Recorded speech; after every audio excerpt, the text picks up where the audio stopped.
Hello everyone, welcome to TechM channel. Today we will discuss about SAM 4, second year BSc, SY BSc. જેનો unit number 3 chemical bonding, જેમાં last લેક્ચરમાં આપણે આણ્વીય કક્ષકવાદ molecular orbital થિયરીનું discussion કર્યું હતું. હવે આજે જોવાનું છે LCAO linear combination of atomic orbital, જેને ગુજરાતીમાં કહેવાશે પરમાણુય કક્ષકોનું રેખીય સંગઠન. હવે લાસ્ટ લેક્ચરમાં જે ડિસ્કસ કર્યું તો MOT થિયરી, આણ્વીય કક્ષકવાદ. તો આણ્વીય કક્ષકવાદમાં કહેવાતું હતું કે સમાન શક્તિ ધરાવતી બે કક્ષક, સપોઝ એનર્જી ડાયાગ્રામ में દોરું તો સમાન શક્તિ ધરાવતી એક અવનયસ કક્ષક એન્ડ બીજી હાઇડ્રોજનની વનયસ કક્ષક એટોમિક ઓર્બિટલ, બે વનયસ કક્ષક જે એક ઇલેક્ટ્રોન ધરાવશે, હાઇડ્રોજનની છે બરાબર. તો હાઇડ્રોજનની એટોમિક ઓર્બિટલ બે સમાન શક્તિ ધરાવતી કક્ષકો જોડાય અને એટલી સંખ્યામાં, જેટલી સંખ્યામાં કક્ષકો જોડાય એટલે બે કક્ષકો જોડાય તો એટલી સંખ્યામાં આણ્વીય કક્ષકો આપે એટલે MO કહેવાય, મોલેક્યુલર ઓર્બિટલ. તો એટલી સંખ્યામાં આણ્વીય કક્ષકો આપે, તે પૈકી એક શક્તિ ઓછી શક્તિ ધરાવતી અને એક વધારે શક્તિ ધરાવતી કક્ષક આપે છે બરાબર. શું હતું? જેટલી સંખ્યામાં કક્ષકો જોડાય એટલી સંખ્યામાં એક નીચી શક્તિ ધરાવતી કક્ષક જેને સિગ્મા બોન્ડિંગ બંધકારક આણ્વીય કક્ષક અને સિગ્મા એન્ટી બોન્ડિંગ જેને સ્ટાર વડે દર્શાવતી બે કક્ષક આપે અને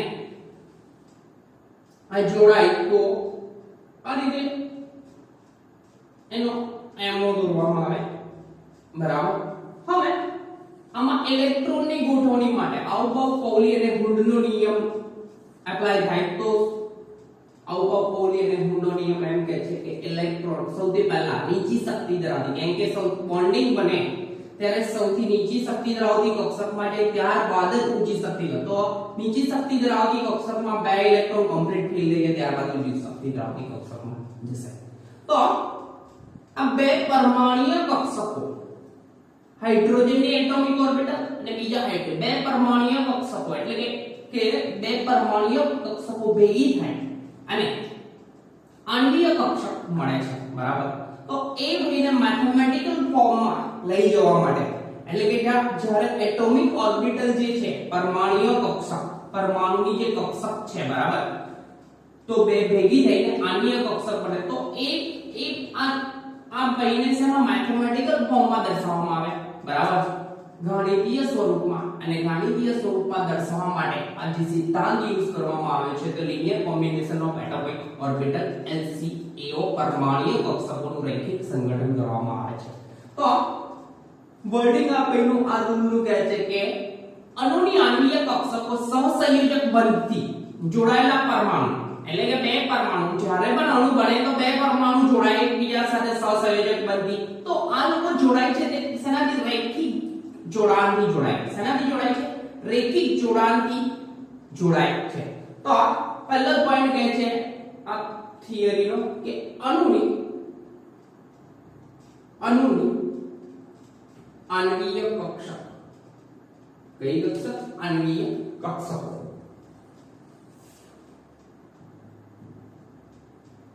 અણુની આણ્વીય કક્ષક સહસંયોજક બંધથી જોડાયેલા પરમાણુની બે પરમાણુય કક્ષકો સહસંયોજક બોન્ડથી જોડાયેલા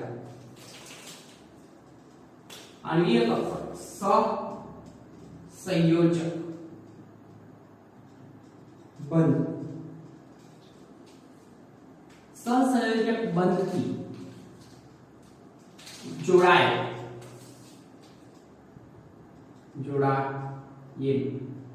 બે પરમાણુની કક્ષકોના રૈખિક સંગઠનથી જોડાય છે. રૈખિક સંગઠનથી જોડાય એટલે કે આ લિનિયર કોમ્બિનેશન થાય, રેખિક સંગઠન થાય, એટલે કે કોઈ પણ અણુ બને તો આ વયમાં રૂલ જે ફોલો થાય કે રેખિક સંગઠન થાય તો જ અણુ બને. બે પરમાણુની પરમાણુય કક્ષકો એકબીજા સાથે રેખિક સંગઠનથી જોડાય અને આણ્વિય કક્ષક બનાવે છે. તો આણ્વિય કક્ષક સપોઝ આણ્વિય કક્ષકનું તરંગ વિધેય એટલે કે મેથેમેટિકલ ફોર્મમાં લઈ જવામાં આવે તો આ એમો આણ્વિય કક્ષક બની તો આનું તરંગ વિધેય psi mo વડે દર્શાવવામાં આવે. શું બનાવે? psi mo. અને બે પરમાણુય કક્ષકો કયા? બે પરમાણુય એટલે કે એક સપોઝ આને Ha કહેવામાં આવે અને એકને Hb કહેવામાં આવે, બરાબર. બે પરમાણુ જુદા જુદા હોય અને એના તરંગ વિધેય psi a and psi b વડે દર્શાવ મેથેમેટિકલ ફોર્મમાં દર્શાવના. તો કોઈ પણ આણ્વિય કક્ષક બને, અહીંયા H2 અણુની વાત છે, H2 ની અણુની વાત છે, તો H2 અણુની આણ્વિય કક્ષક બને તો એ લોકો બે પરમાણુય કક્ષકો કઈ Ha પરમાણુ અને Hb પરમાણુ થી જોડાઈને બને. તો આણ્વિય કક્ષકમાં તરંગ વિધેય એટલે કે આ લોકોને કયા ફોર્મમાં દર્શાવવું છે? Mathematical form. તો તરંગ વિધેયના સ્વરૂપમાં psi a અને psi b સ્વરૂપમાં દર્શાવવું. તો આ સપોઝ psi mo અહીંયા જે બને આણ્વિય કક્ષક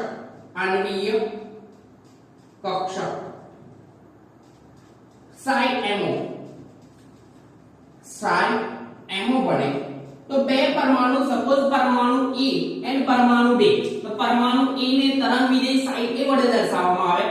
શું વડે? પરમાણુ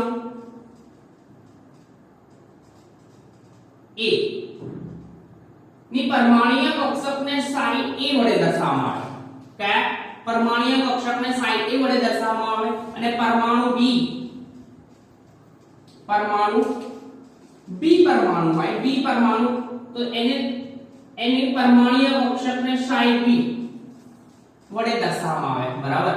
એટલે કે પરમાણુ a નું વિધેય તરંગ વિધેય psi a વડે દર્શાવવામાં આવે અને આ વયને પરમાણુ b નું તરંગ વિધેય psi b વડે દર્શાવવામાં આવે. તો આ લોકોનું કાં તો પૂરક જોડાણ થાય કાં તો વિરોધક જોડાણ. પૂરક જોડાણ થાય એટલે કે psi a plus psi b, આ થયું પૂરક જોડાણ. એટલે કે પૂરક જોડાણ થાય તો આપણને કક્ષક મળે જે બે પરમાણુય કક્ષકોનું આચ્છાદન કમ્પ્લીટલી થાય, એટલે કે પૂરક જોડાણ થાય. તો બંધકારક આણ્વિય કક્ષક મળે જેને સિગ્મા બોન્ડિંગ વડે દર્શાવવામાં આવે છે. તો અહીંયા psi mo બને એમાં આ પૂરક જોડાણ કહેવાય. કેવું? પૂરક જોડાણ. એન્ડ જો વિરોધક જોડાણ થાય, વિરોધક એટલે કે બે પરમાણુય કક્ષક તો એકમાં પોઝિટિવ સાઇન માં, એટલે કે આમાં બંનેમાં પોઝિટિવ સાઇન હશે તો એકદમ કમ્પ્લીટલી એકબીજા ઉપર આચ્છાદન થશે અને બોન્ડિંગ બંધકારક આણ્વિય કક્ષક બનાવશે. પરંતુ જો એ ભાઈઓનું વિરોધક જોડાણ થાય તો psi a psi b, એટલે કે આ જોડાણ કેવું થશે? વિરોધક જોડાણ થાય તો આ જે છે તે જે બનશે આણ્વિય કક્ષક તે કઈ બનશે? ABMO means anti bonding molecular orbital, જેને psi સ્ટાર વડે દર્શાવવામાં આવે છે, જેને ગુજરાતીમાં કહેવાશે બંધ પ્રતિકારક આણ્વિય કક્ષક. તો ફરીથી કહી દઉં કે આ પદ્ધતિમાં આણ્વિય કક્ષકનું તરંગ વિધેય એટલે કે psi mo વડે દર્શાવવામાં આવે. આણ્વિય કક્ષકનું તરંગ વિધેય psi mo વડે દર્શાવવામાં આવે. તો બે પરમાણુય કક્ષકોના તરંગ વિધેય, પરમાણુ a નું તરંગ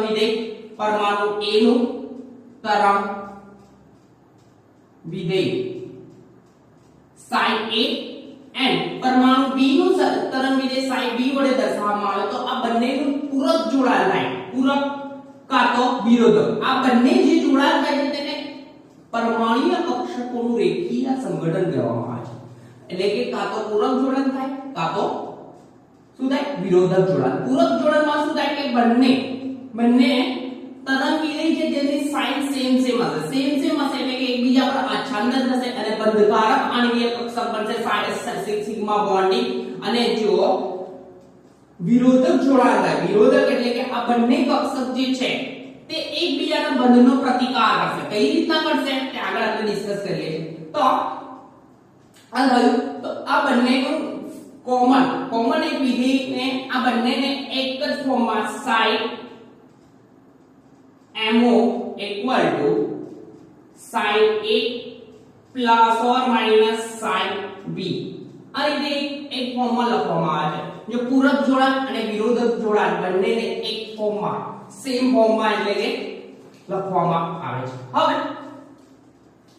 કરવામાં શું આવે છે કે આ જે તરંગ વિધેય છે એના નજીકના મૂલ્યો એટલે કે સન્નિકટના મૂલ્યો અને સાચા તરંગ વિધેયો એટલે કે આનું નજીકના મૂલ્યો અને સાચા તરંગ વિધેયનો જો ઉકેલ ફાઇન્ડ આઉટ કરવામાં આવે તો આ ઉકેલ પર આ તરંગ વિધેય છે આ તરંગ વિધેય એટલે કે સાઈન તરંગ વિધેય છે એના સાચે મૂલ્ય અને નજીકના મૂલ્યો એ બંનેનો ઉકેલ જો ફાઇન્ડ આઉટ કરવામાં આવે તો એ ઉકેલો પર એ રેખીય સંગઠનમાં ભાગ લે એમ કહેવાય રેખીય સંગઠનનો ઉકેલ છે એટલે કે આ સપોઝ આ તો મેં બે એટલે કે બે પરમાણુની વાત કરી આપણી પાસે સપોઝ બહુ બધા પરમાણુ હોય તો n પરમાણુ હોય તો એના ઉકેલ જેટલા મળે એ બધો આ કેમ કે અણ્વીય કક્ષક બનશે તો એવું જરૂરી નથી કે બે જ પરમાણુ જોડાઈને એક અણુ બને બહુ બધા પરમાણુ પણ જોડાઈ શકે તો એના માટેનો એક ઉકેલ બી ફાઇન્ડ આઉટ થયો છે પહેલેથી આ કહી દઉં ફરીથી આગળ વધારે પરમાણુ માટેનું ડિસ્કશન કરું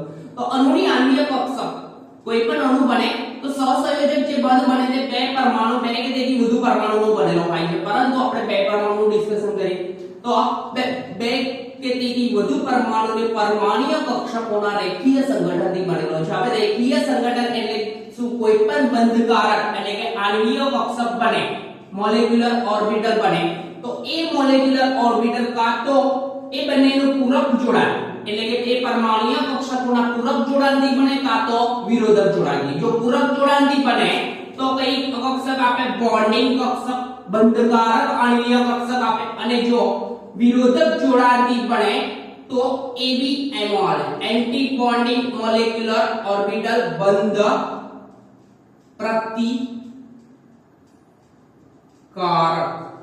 એટલે કે બંધનો પ્રતિકાર કરે એવી કક્ષક બને તો બંધકારક આણ્વીય કક્ષકની શક્તિ નીચી હોય છે કેમ કે સૌથી સ્થાયી રચના પ્રાપ્ત કરે અને બંધ પ્રતિકારકની શક્તિ પરમાણ્વીય કક્ષકની શક્તિ કરતાં થોડી ઊંચી હોય છે બરાબર જે એમઓ ડિસ્કસ કર્યું એમાં ડિસ્કસ કરેલું હતું બરાબર છે તો આગળના લેક્ચરમાં ડિસ્કસ કર્યું તો ફરીથી એકવાર લઈએ હવે જો જુદી જુદી આ તરંગ વિધેય જે મળ્યા બરાબર આ એક ટર્મ લખીશ બીજું બધું રફ કરી દઉં છું કે કોઈ પણ આણ્વીય કક્ષક એટલે કે કોઈ પણ અણુ બન્યો હોય તો બે કે તેથી વધુ પરમાણુનો બનેલો હોય અને આ પરમાણુની પરમાણ્વીય કક્ષકને આપણે મેથેમેટિકલ ફોર્મમાં સાઇન તરંગ વિધેયના ફોર્મમાં દર્શાવવામાં આવે તો એ લોકોનું રેખીય સંગઠન થાય એટલે કે લિનિયર કોમ્બિનેશન થાય એટોમિક ઓર્બિટલનું તો કા તો એ બંનેનું કેવું જોડાણ જે થાય તે જોડાણ કા તો પૂરક જોડાણ થાય કા તો કેવું જોડાણ થાય વિરોધક જોડાણ થાય જો પૂરક જોડાણ થાય તો બંધકારક આણ્વીય કક્ષક બને જે બંધકારક આણ્વીય કક્ષકની શક્તિ આ એટોમિક ઓર્બિટલ દર્શાવેલી છે બંધકારક આણ્વીય કક્ષકની શક્તિ કેવી હોય નીચી હોય અને કા તો બંધનો પ્રતિકાર કરે તો વિરોધક જોડાણ થાય તો બંધનો પ્રતિકાર કરશે તો રેખીય સંગઠનમાં એક ટર્મ ઇમ્પોર્ટન્ટ છે મેં લખી દઉં છું શું લખાશે sin mo equal sin a એટલે કે પરમાણુની એક પરમાણુ a પરમાણુની પરમાણ્વીય કક્ષકનું તરંગ વિધેય પ્લસ b પરમાણુનું તરંગ વિધેય પ્લસ એટલે કે પૂરક જોડાણ હોય તો બંધકારક આણ્વીય કક્ષક બને અને જો માઈનસ સાઇન આવે એટલે કે બંધનો પ્રતિકાર કરે તો તે વખતે એન્ટી બોન્ડિંગ એટલે કે બંધ પ્રતિકારક આણ્વીય કક્ષક આવશે હવે આ એક ટર્મ થઈ સમીકરણ નંબર અને 1 બરાબર હવે જુદા જુદા એટલે કે જરૂરી નહીં કે કોઈ પણ આણ્વીય કક્ષક બનતી હોય તો આ આણ્વીય કક્ષક ખાલી બે પરમાણુ વચ્ચે બને તો બે પરમાણુ વચ્ચે ના બને તો બહુ બધા પરમાણુ વચ્ચે બને તો આ બધાનું રેખીય સંગઠન કરવામાં આવે અને આ તરંગ વિધેયનો જો ઉકેલ મેળવવામાં આવે તો આ ઉકેલ પર આ ઉકેલ પણ એટલે કે આ ઉકેલોનું રૈખિક સંગઠન પણ ઉકેલ કહેવામાં આવે છે. તો મેં લખું છું પોઈન્ટ તો એક્ઝેક્ટ ખબર પડશે. તો જુદા જુદા સન્નિકટ એટલે કે નજીકના સન્નિકટ તરંગ વિધેયો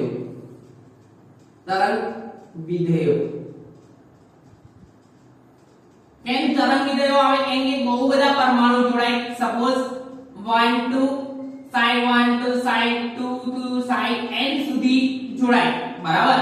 એટલે કે sin n પરમાણુઓ જોડાઈને એક મોટો અણુ બનાવતા હોય તો બંને બધાના સન્નિકટ વિધેયોના સાચા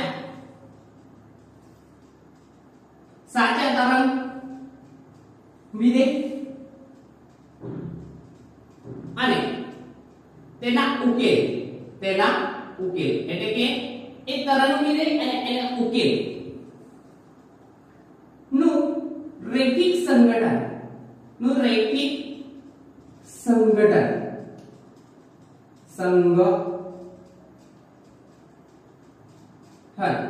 પણ ઉકેલ મળે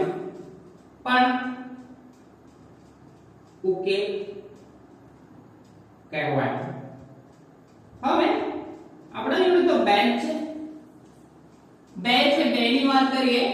બેની વાત ન કરીએ, બધાની વાત કરીએ પછી વાત કરીએ. જો n પરમાણુ ધરાવતા અણુ માટે n પરમાણુ ધરાવતો હોય કોઈ અણુ છે તો n પરમાણુ ધરાવતા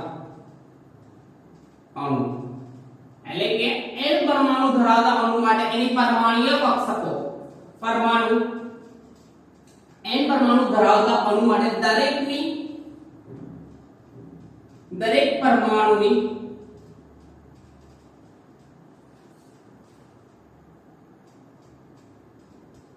એક પરમાણુય કક્ષક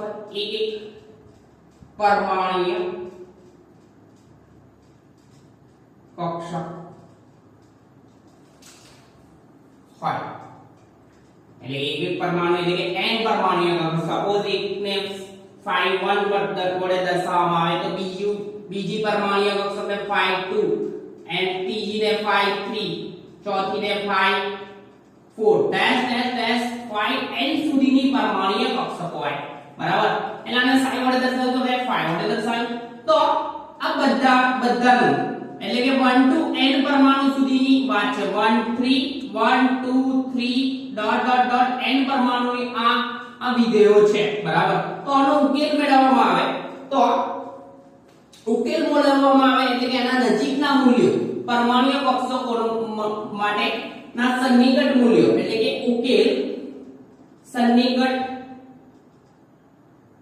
મૂલ્યો કનો આ તરંગ વિધિનો ઉકેલ મેળવવામાં આવે તો સન્નિકટ મૂલ્યનો ઉકેલ સમેશન I 1 to n. આપણે n પરમાણુ લીધા એટલે કે સમેશન કર્યું છે 1 to n c1 ci phi I. એટલે થશે શું? રૈખિક સંગઠન થયેલું સન્નિકટ મૂલ્યનું શું કર્યું અહીંયા આગળ રૈખિક સંગઠન. તો અને દર્શાવવું હોય તો કેવી રીતે I ci phi I વડે દર્શાવ્યું છે એટલે કે શું થશે c1 phi 1 c plus c2 phi 2 plus c3 phi 3 dot cn phi n. જ્યાં આ જે c વડે દર્શાવેલા છે, બરાબર? જ્યાં c વડે દર્શાવેલા છે આ c ને c1 2 c1 c2 dash cn જે છે તેને શું કહેવામાં આવે છે? સહગુણકો. શું કહેવાય? સહગુણક. હવે આ સહગુણકનું મૂલ્ય પણ એ રીતે નક્કી કરવામાં આવે છે કે જેથી પ્રણાલીની શક્તિ એટલે કે જે બોન્ડિંગ કક્ષક જે બને છે તેની શક્તિમાં ઘટાડો થાય. એટલે કે શક્તિનું મૂલ્ય સહગુણકનું મૂલ્ય એવું નક્કી કરવામાં આવે છે કે જે આણ્વીય કક્ષક બને તેની ન્યૂનતમ શક્તિ હોય એટલે કે ન્યૂનતમ હોય તો સ્થાયી બને એટલે કે ન્યૂનતમ શક્તિ હોય એ રીતે ફાઇન્ડ આઉટ કરવામાં આવે. તો આ સહગુણકનું મૂલ્ય કેવું હોય? એકદમ ન્યૂનતમ એટલે કે ઓછું. તો ન્યૂનતમ મૂલ્ય મળે એ રીતનું આ સહગુણકો નક્કી કરવામાં આવે છે. તો ન્યૂનતમ મૂલ્યનું જ્યારે લખું છું આ વર્ડિંગ આ પૂછું છું જુદા જુદા તરંગ વિધેયોના સન્નિકટ તરંગ વિધેયોના ઉકેલ જે મળે ઉકેલનું રેખિક સંગઠન કરવામાં આવે તે પણ ઉકેલ કહેવામાં આવે છે એવું કહે છે. અને n પરમાણુ ધરાવતી કક્ષકો n પરમાણુ ધરાવતી આણ્વીય કક્ષક હોય તેનું એક રેખીય સંગઠન કર્યું છે. તો રેખીય સંગઠન કરતા phi1 phi2 એના વિધેયો phi1 phi2 phi3 છે અને રેખીય સંગઠન કરવામાં આવે તો આપણને સન્નિકટ મૂલ્યો જે દર્શાવવાના છે તો summation i1 to n c ci phi i વડે દર્શાવવામાં આવે તો ci phi i એટલે થશે શું કે 1 to n સુધીના મૂલ્ય પણ બધાનું સમેશન છે સરવાળો છે બરાબર. હવે આ સહગુણકની વેલ્યુ જે છે કે એ રીતે નક્કી કરવામાં આવે છે કે જેથી સહગુણકનું મૂલ્ય લખો છે સહગુણકનું મૂલ્ય એ રીતે નક્કી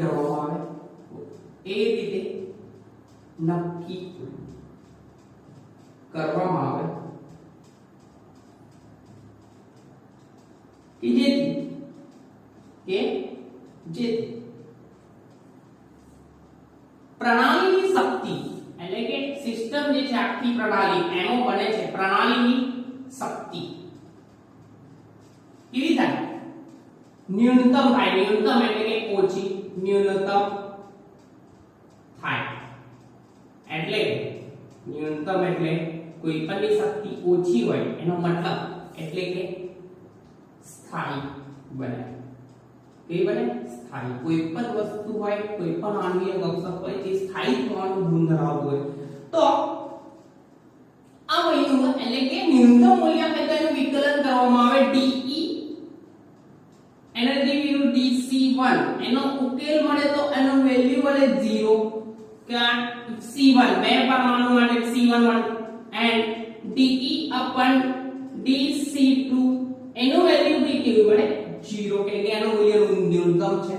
હવે ધારો કે ધારવાનું એ છે કે બે પરમાણુની 1s કક્ષક બુકમાં કીધું છે કઈ કક્ષક 1s એક અને બીજા પરમાણુની આ a પરમાણુ છે આ b પરમાણુ તો 1s કક્ષક અને રેખીય સંગઠન વડે બનતી અનુકક્ષકનો આકાર અને સાપેક્ષ શક્તિ ગણીએ એટલે કે આકાર અને સાપેક્ષ શક્તિ ગણીએ તો બંનેના અણુના કેન્દ્રો નું જે આચ્છાદન થાય એટલે કે આ 1s નું કેન્દ્ર અને આ 1s નું કેન્દ્ર એકબીજા પર આચ્છાદન થાય તે જે આચ્છાદન દર્શાવે છે તે કયા મૂલ્ય દર્શાવે c1 અને c2 ના મૂલ્ય દર્શાવશે. કયા મૂલ્ય આચ્છાદનનો મૂલ્યનો ફાળો એકદમ સરખો હોય તો c1 અને c2 દર્શાવે. તો સપોઝ આ રફ કરું ફરીથી આ કહી દો પછી આચ્છાદન દર્શાવીએ તો આપણે n પરમાણુ લીધા હતા તો phi n એના વિધેયો phi n લીધા હતા અને એનો આ વિધેયોના સન્નિકટ મૂલ્યો ફાઇન્ડ આઉટ કર્યા તો આ આપણને ઉકેલમાં summation i1 to n ci phi i મળ્યું એટલે કે આ બધાનો સરવાળો મળ્યો અને c1 એટલે કે આ સહગુણક છે c1 c2 c3 c4 cn સુધી બધા શું છે સહગુણક. તો સહગુણકનું મૂલ્ય એવું નક્કી કરવામાં આવે છે કે જેથી પ્રણાલીની શક્તિ કેવી થાય ઓછામાં ઓછી એટલે કે ન્યૂનતમ થાય બરાબર. તો આ ન્યૂનતમ થાય એ રીતે c1 અને c2 ના મૂલ્યો નક્કી કરવામાં આવે છે એટલે આ c1 અને c2 નું મૂલ્ય ઓછામાં ઓછું છે તો આનું વિકલન કરવામાં આવે de/dc1 અથવા de/dc2 તો એનું મૂલ્ય કેવું મળે 0. હવે બીજી વસ્તુ કે ધારો કે બે પરમાણુની પરમાણુય કક્ષક એટલે બે પરમાણુ એટલે કે પરમાણુની 1s કક્ષક તો આ આપણે ઓલરેડી લીધેલી છે હાઇડ્રોજનની 1s કક્ષક અને એટલે કે a પરમાણુની 1s કક્ષક અને બીજા પરમાણુની ગણતરી. તો બે હાઇડ્રોજન પરમાણુની વનસ્પતિ કક્ષકો એકબીજા સાથે દ્વિકેન્દ્રિક અણુ બનાવે છે, એટલે કે બે વનસ્પતિ કક્ષકો ભેગી થાય તો દ્વિકેન્દ્રિક અણુ બનાવે. કેવી રીતના બનાવે તે જુઓ.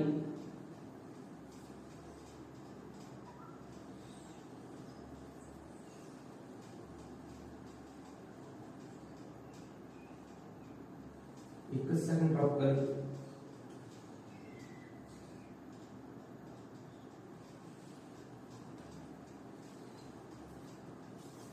બે 1s કક્ષકો ભેગી થાય, એક 1s કક્ષક and a Bg plus a Bg, બરાબર. તો આ બે પરમાણુ વાયલેન્સ કક્ષક હાઇડ્રોજનની વાયલેન્સ કક્ષક છે એવો મેળો, બરાબર. Ha પરમાણુ and a Hb પરમાણુ, બરાબર. હાઇડ્રોજનની પરમાણુય કક્ષક એટોમિક ઓર્બિટલ. આ બે ઓર્બિટલ એકબીજા સાથે સંમિશ્રણ પામે છે. હવે એની સાપેક્ષ શક્તિ ગણવામાં આવે તો બંનેના કેન્દ્રો એકદમ સરખા, એટલે કે આ લોકોનું પૂરક જોડાણ થાય. કેવું? પૂરક. અને કાં તો બીજું જોડાણ થાય તો પૂરક ના થાય તો બીજું જોડાણ કયું થાય? બંધનો પ્રતિકાર કરે એવું. કેવું? બંધનો પ્રતિકાર કરે એવું જોડાણ થાય. જો પૂરક જોડાણ થાય તો સપોઝ પૂરક જોડાણ થાય તો આ રીતનું જશે કે આનો બી પ્લસ ચાર્જ અને આમાં બી પ્લસ, તો પૂરક જોડાણ થઈ ને એમો બને તો આ બે કેન્દ્રો એટલે કે Ha કેન્દ્રનું આ B, Ha નું એટલે કે આ એક કેન્દ્ર અને B, અને બંનેમાં ચાર્જ કયો હોય? પોઝિટિવ. તો એક સરખું સંમિશ્રણ થાય. કેવું? સરખું સંમિશ્રણ થાય. અને પૂરક જોડાણ થાય તો કઈ કક્ષક બને? બોન્ડિંગ એટલે કે બંધકારક કક્ષક બને.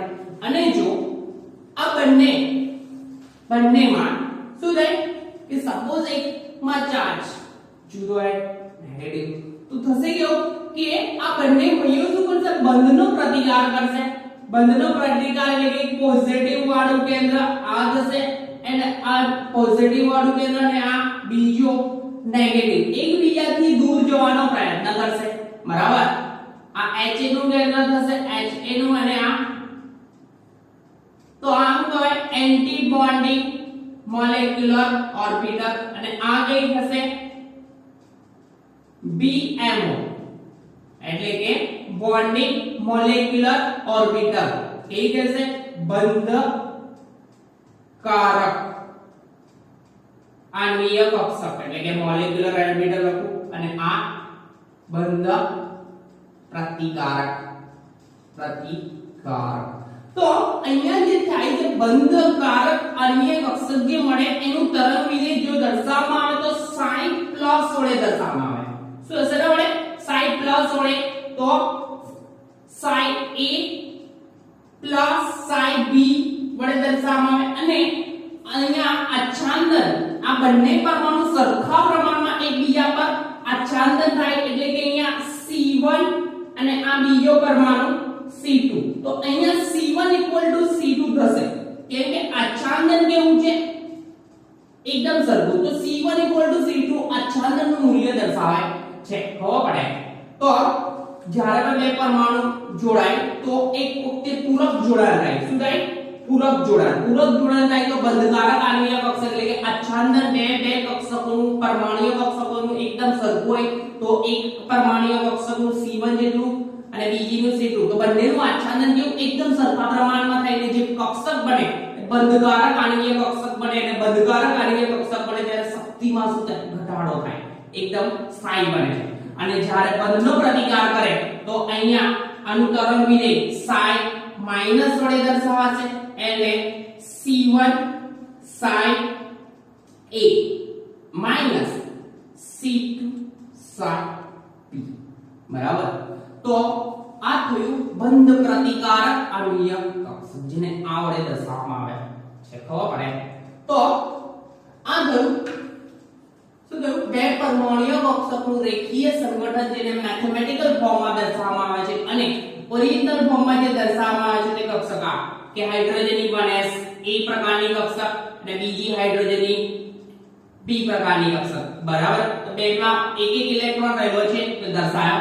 હવે જ્યારે એકબીજા સાથે પૂરક જોડાણ થાય એટલે કે પ્લસ સાઇન વડે દર્શાય અને આચ્છાદન પણ એકદમ સરખું થાય એટલે C1 અને equal to C2 એટલે કે આચ્છાદન સરખું થાય કે એ જે C1 સહગુણકનું મૂલ્ય એવું દર્શાવવામાં આવે છે કે એનર્જી સૌથી ઓછી થાય એટલે કે શું કહેવાય ન્યૂનતમ મૂલ્ય દર્શાવવામાં આવે છે. એટલા માટે આ મૂલ્ય એવા નક્કી કરવા ન્યૂનતમ થાય પરંતુ આચ્છાદન પરફેક્ટલી થાય એટલે કે બંધકારક આણ્વીય કક્ષક કઈ બને બંધકારક જેને BMO કહેવામાં આવે.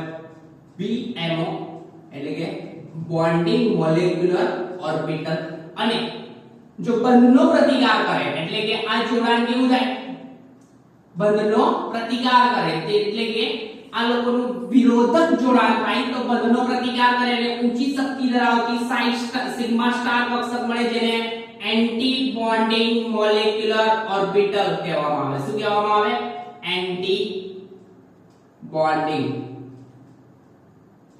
નીચે તો એમ દર્શાવેલું છે આ એન્ટી બોન્ડિંગ મોલેક્યુલર ઓર્બિટલ. તો જ્યારે પણ કોઈ પણ આણ્વીય કક્ષક બને તો જેટલી સંખ્યામાં આણ્વીય કક્ષક ભેગી થાય એટલી સંખ્યામાં આણ્વીય કક્ષક ભેગી થાય જેટલી સંખ્યામાં પરમાણુય કક્ષક ભેગી થાય એટલી સંખ્યામાં આણ્વીય કક્ષક બને. તે પૈકી એકની શક્તિ નીચી અને એકની ઊંચી હોય. નીચી શક્તિ ધરાવતી બંધકારક આણ્વીય કક્ષક અને ઊંચી શક્તિ ધરાવતી કઈ કક્ષક બંધ પ્રતિકારક આણ્વીય કક્ષક બરાબર. તો રેખીય સંગઠન થાય તો કરવાનું કશું નથી કે આ જે કક્ષકો છે તેને શેના વડે દર્શાવવાનું છે સાઇન વડે મેથેમેટિકલ ફોર્મમાં. અને સાઇન વડે દર્શાવી તો જો પૂરક જોડાણ થાય તો બંને વચ્ચેની સાઇન કઈ હશે પોઝિટિવ સાઇન પ્લસ. આ જે પ્લસ સાઇન દર્શાવી આ બંધકારક આણ્વીય કક્ષક અને આ સાઇન માઈનસ જે દર્શાવી છે તો બંધ પ્રતિકારક આણ્વીય કક્ષક માટે આ દર્શાવવામાં આવે છે. તો આપણો LCO linear combination of atomic orbital બરાબર. તો આ C1 અને C2 ની વેલ્યુ જે છે તે આણ્વીય કક્ષકમાં પરમાણુય કક્ષકનો કેટલો ભાગ રોકાય છે તે. તો આ બે સપોઝ ભેગી થાય બે કક્ષક તો આટલો જે ભાગ જે રોકાય આટલો અડધો ભાગ ગણો C1 અને આ એક કક્ષક એટલે કે આ બાજુની કક્ષકને C1 વડે દર્શાવો તો બીજી કક્ષકનો આ જેટલો ભાગ છે આ ભાગ તે C2 તો C1 = C2 થાય. તો BMO જે બની BMO માં આણ્વીય કક્ષકનો ફાળો આમાં તો પ્રતિકાર જ કરે છે તો ફાળો તો દર્શાવવાનું નહીં પરંતુ C1 C2 ની વેલ્યુ લખવામાં આવે છે કેમ કે સ્થાયીતા મેળવે એટલા માટે બરાબર છે. તો આમાં શું કરવાનું રેખીય સંગઠન કરવાનું છે. તો કોઈ પણ પરમાણુય કક્ષક હોય એટલે કે પરમાણુય કક્ષકો જેટલી સંખ્યામાં ભેગી થાય એટલી સંખ્યામાં બંધકારક આણ્વીય કક્ષક બનાવે એમાં એ બરાબર આણ્વીય કક્ષક બનાવે. તો એ આણ્વીય કક્ષક જે બને તેની પરમાણુય કક્ષકને શું મેથેમેટિકલ ફોર્મ એટલે કે તરંગ વિધિના ફોર્મમાં દર્શાવવાની. તો બે ફોર્મમાં દર્શાય કાં તો બે વચ્ચે પ્લસ સાઇન હોય તો પૂરક જોડાણ બંધકારક આણ્વીય કક્ષક પડશે પૂરક જોડાણ બંધકારક અને નેગેટિવ સાઇન હોય તો બંધ પ્રતિકારક બરાબર તે દર્શાય. હવે આ n પરમાણુ માટે વાત કરી તો n પરમાણુ માટે કક્ષક હોય તો એનો ઉકેલ જે ફાઇન્ડ આઉટ કરવાનો તે એકદમ નજીકના મૂલ્યો એટલે કે સન્નિકટ વિધેયો અને સાચા વિધેયો હોય તો આ બંનેનું રેખીય જોડાણ કરવાનું. તો ઉકેલ જે મળ્યો એનું સન્નિકટ મૂલ્ય એટલે કે C1 ϕ1 લખ્યું હતું તે વાળું n સુધીનું. તો આપણે બે લઈએ તો એ બંનેનું રેખીય જોડાણ કરતી વખતે આ પોઈન્ટ લેવો જરૂરી છે અને આની વેલ્યુ C ની વેલ્યુ સહગુણાંકની વેલ્યુ કેવી ન્યૂનતમ લેવામાં આવે છે એટલે કે શક્તિ સ્થાયીતા પ્રાપ્ત કરે છે એ રીતનું હતું. હવે બે ભેગી થાય બે પરમાણુય કક્ષકો ભેગી થાય તો કાં તો પૂરક જોડાણ કાં તો પ્રતિકાર થાય એ પ્રમાણે આ આવે MO શું આવે આણ્વીય કક્ષક બરાબર. તો આ રીતે આણ્વીય કક્ષક બને છે એકદમ સિમ્પલ છે થોડો કોન્સેપ્ટ વિચિત્ર છે પણ એકદમ ઈઝી કોન્સેપ્ટ છે ધ્યાનથી વાંચો તો આવડી જશે બરાબર છે. તો નેક્સ્ટ લેક્ચરમાં મળે બંધકારક આણ્વીય કક્ષક અને બંધ પ્રતિકારક આણ્વીય કક્ષકના આખા કોન્સેપ્ટ સાથે. તો નેક્સ્ટ લેક્ચરમાં આપણે બંધકારક એટલે કે BMO એન્ડ ATMO બંધ પ્રતિકારક આણ્વીય કક્ષક જે ટોપિક છે તે નેક્સ્ટ લેક્ચરમાં ડિસ્કસ કરીશું. ત્યાં સુધી કન્ટિન્યુમાં પ્રિપેર કરતા રહો અને આપણી ચેનલને સબસ્ક્રાઇબ ના કરી હોય તો પહેલા રેડ બટન